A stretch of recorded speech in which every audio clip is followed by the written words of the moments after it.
Hola a todos, ¿cómo están? Bienvenidos y bienvenidas a este espacio de reflexión histórica. Hoy vamos a hablar de colonialismo, pero no como un tema lejano cerrado, sino como un proceso que sigue influyendo en cómo entendemos el mundo actual. Sí, porque muchas veces lo vemos como algo del pasado, pero sigue afectando el presente. Exactamente, nos vamos a centrar en la colonización de África en el siglo XIX y particularmente en el caso del Congo bajo el dominio europeo. A lo largo del podcast, cada una de nosotros va a responder una pregunta clave, conectando la historia con el presente y con la lectura que hemos trabajado en clase. La lectura Furia y pintura roja en Bélgica contra el colonizador del Congo habla de lo que está pasando actualmente en Bélgica con las estatuas del rey Leopoldo II, quien fue el responsable de la colonización del Congo. Básicamente, el texto cuenta que en los últimos años, y sobre todo después de las protestas antirracistas a nivel mundial, muchas personas empezaron a cuestionar por qué todavía se rinde homenaje en el espacio público a alguien responsable de tanta violencia. Y eso nos muestra que no es solo una discusión histórica, sino que también es política y social. De acuerdo, durante mucho tiempo en Bélgica se enseñó que la colonización del Congo había sido algo positivo, casi como una misión civilizadora. Pero la lectura deja claro que ese discurso ocultó una realidad de explotación extrema, trabajo forzado y muchísimas muertes. Lo que concluimos es que cuando vemos estatuas cubiertas con pintura roja, no es solo vandalismo, es una forma de señalar la sangre que esa historia escondió. Y lo que plantea el texto precisamente, en el fondo, es una pregunta incómoda pero necesaria. No solo lo que pasó en el pasado, sino cómo decidimos recordarlo hoy. El contexto del colonialismo, ¿cuál es, Mira? Ok, para entender la colonización de África tenemos que situarnos en el siglo XIX, en plena expansión del capitalismo industrial europeo. Europa atravesaba un momento de crecimiento aceleradísimo y necesitaba materias primas, nuevos mercados y territorios donde expandir su poder político y económico. En este contexto surge lo que se conoce como el Scramble for Africa, una competencia brutal entre potencias europeas por repartirse el continente africano sin tener en cuenta a sus pueblos, ni mucho menos a sus fronteras históricas. ¿Y el Congo es uno de los casos más extremos de este proceso? Exacto. El Congo no fue inicialmente una colonia del Estado belga, sino la propiedad personal del rey Leopoldo II. Bajo un discurso de civilización y filantropía, se instauró un sistema de explotación basado en la violencia sistemática. Aquí es importante la imagen que analizamos. Este mapa compara cómo era África antes y después de la gran expansión colonial europea entre finales del siglo XIX y principios del siglo XX.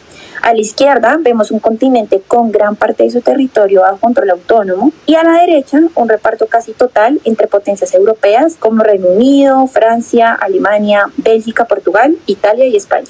¿Y por qué escogieron esa imagen? ¿Por qué la escogimos? Esta imagen fue escogida porque visualiza de un solo vistazo el cambio radical provocado por el colonialismo inicialmente. Territorios independientes pasan a ser controlados por países europeos en apenas unas décadas. Además, muestra claramente el fenómeno del Scramble for Africa, una carrera aceleradísima que reconfiguró totalmente el mapa político del continente.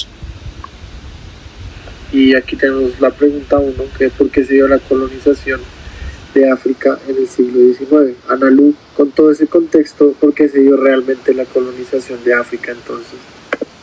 Cuando yo me enfrento a esta pregunta, lo primero que pienso es en la colonización, como fue un accidente, no fue ni un accidente ni un acto humanitario. Este se dio principalmente por intereses económicos, políticos y estratégicos.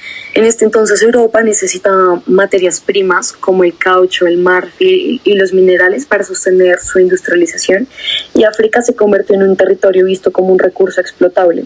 En el caso del Congo es especialmente polémico porque Leopoldo II logró presentar la colonización como una misión civilizadora, cuando en realidad esta estableció un régimen de terror. También, como explica Adam, no sé si me podrían corregir cómo se pronuncia, Hochschild, la violencia del trabajo forzado y las mutilaciones fueron parte estructural del sistema. O sea, el discurso era una cosa, pero la realidad era completamente distinta. Sí, exacto. Según la enciclopedia británica, este periodo se llamó el Scramble for Africa, una competencia entre potencias europeas por repartirse el territorio africano.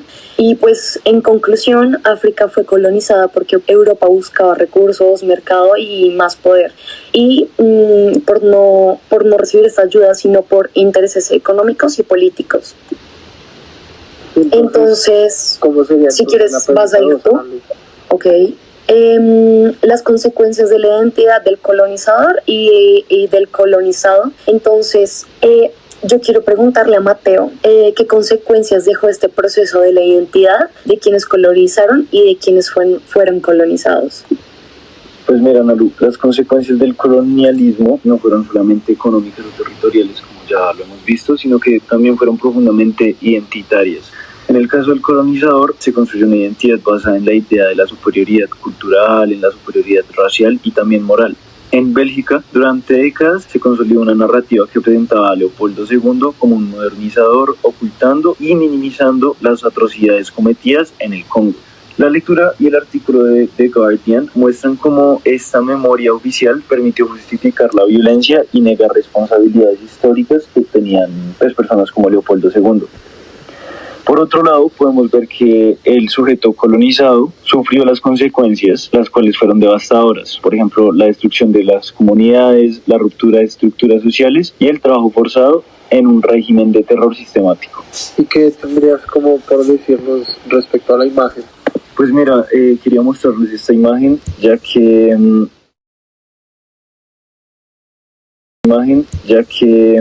esta imagen muestra esta precisa idea, ya que se observa la ejecución pública de una persona africana bajo un sistema de dominación colonial, en donde la violencia se convierte en un espectáculo y en un mecanismo de control que pues ejerce el colonizador. Esta escena pues es como nos muestra la repartición de poder y cómo la imponían sobre los colonizados. Pues yo también le quería preguntar a Daniel como sobre la relación pasado, presente y futuro y cómo influyen estos hechos coloniales en las dinámicas actuales. Ok, gracias Ana Lu.